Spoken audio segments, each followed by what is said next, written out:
Je fais de la photo depuis 10 ans. Je viens en fait des Beaux-Arts et au départ je faisais de la peinture.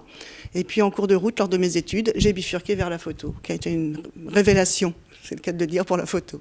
J'ai été cavalière très longtemps, depuis très jeune. Et puis voilà, maintenant je ne monte plus à cheval, mais je suis restée très proche de cet animal que j'adore, que je trouve très conciliant, extrêmement touchant et émouvant. Je suis très touchée par les rondeurs du cheval et surtout par l'émotion qui s'en dégage dans ses mouvements.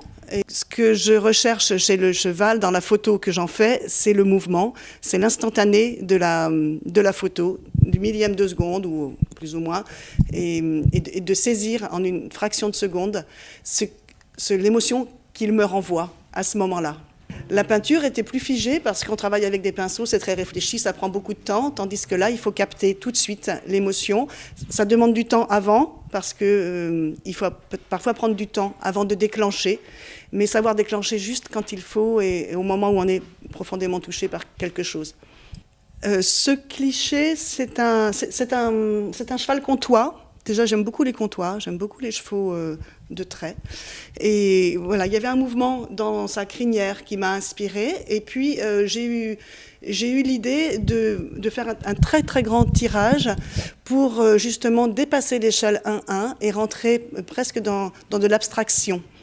Et je trouve qu'un format de cette taille-là permet de voyager d'un endroit à un autre et d'y découvrir d'autres choses. Et on peut voyager sur des détails, on peut le regarder de loin, mais si on le regarde de près, on peut très bien se laisser inspirer par un crin, par un vide, un plein, et du coup y voir tout à fait autre chose et laisser aller son imagination. Et puis il y a cette partie qui m'évoque la radio d'un poumon, donc un souffle et une respiration. Et c'est ce que je vois aussi chez le cheval. J'ai fait plusieurs photos pour en avoir une dont le mouvement, je trouve pour moi, est celui que j'attendais. Ensuite, je retravaille mon noir et blanc pour accentuer les contrastes. Et puis là, c'est une technique mixte. J'ai peint en plus pour faire émerger. J'ai peint sur les bords et j'ai rehaussé certaines parties parce que moi, je viens de la peinture déjà, donc reprendre mes pinceaux, ça m'a fait plaisir. Et puis travailler autrement que sur Photoshop, ça m'a fait plaisir aussi d'y apporter de la matière. Et puis il y a aussi le message de la photo qui émerge de la peinture. Donc de mélanger ces deux techniques, une plus ancestrale que l'autre, même si elles sont toutes les deux très actuelles aujourd'hui.